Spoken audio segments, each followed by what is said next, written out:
Saudara-saudari yang terkasih, selamat pagi berkah dalam. Sudah kita memberi senyum hari ini, Kamis 30 Juni 2022.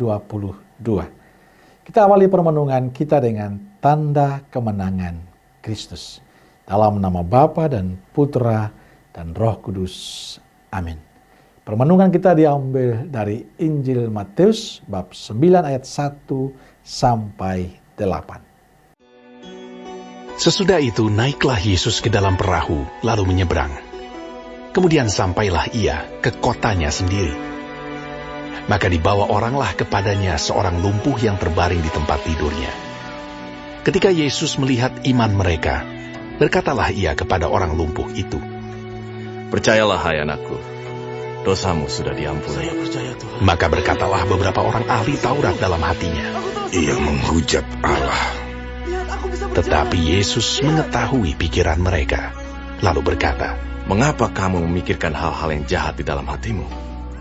Manakah lebih mudah, mengatakan dosamu sudah diampuni, atau mengatakan, bangunlah dan berjalanlah?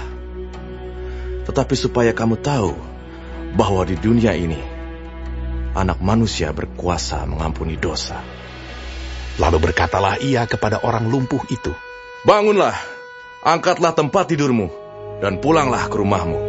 Dan orang itu pun bangun, lalu pulang. Maka banyak orang yang melihat hal itu takut, lalu memuliakan Allah yang telah memberikan kuasa sedemikian itu kepada manusia. Saudaraku terkasih, kutipan Injil hari ini tentang orang membawa seorang lumpuh yang terbaring di tempat tidurnya.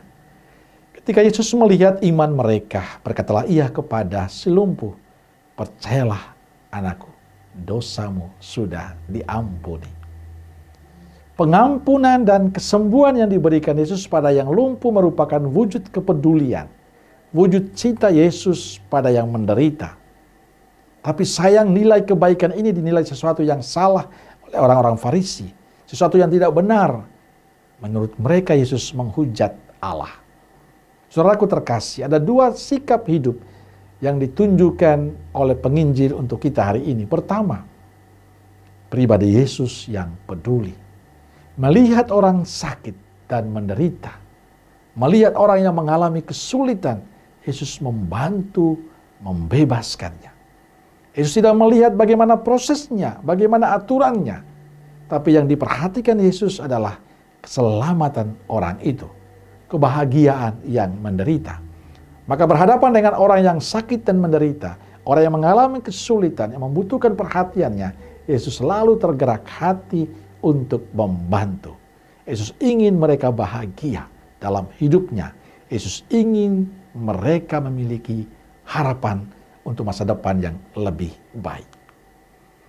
Dan itulah yang ditunjukkan Yesus dalam karya perutusannya. Tapi sikap berbeda ditunjukkan oleh orang Farisi, para ahli Taurat. Bagi para ahli Taurat yang dipikirkan adalah aturannya, prosedurnya. Inilah perbedaan antara Yesus dengan ahli Taurat. Yesus melakukan semuanya dengan tulus demi keselamatan yang menderita.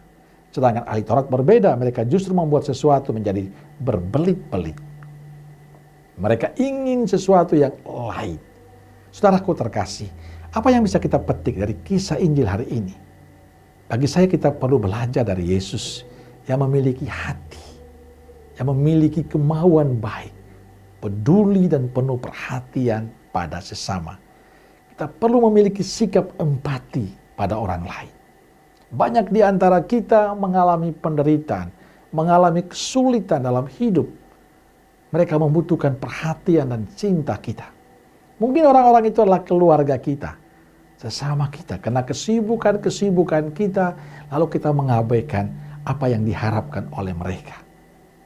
Beranikah kita memberi hati untuk mereka? Beranikah kita meluangkan waktu, kesempatan yang indah untuk mereka? Pedulikah kita untuk memperhatikan kehidupan mereka? Saudaraku terkasih, hari ini Yesus ingin mengajak kita menjadi pribadi-pribadi yang peduli pada sesama yang lain. Semoga kita tetap memberi senyum, memberi harapan, sukacita bagi sesama yang membutuhkan. Amin. Semoga Allah yang Maha Kasih memberkati saudaraku sekalian, Bapa, Putra, dan Roh Kudus. Amin. Keluarga Kudus Nazaret, doakanlah kami. Amin. Berkah dalam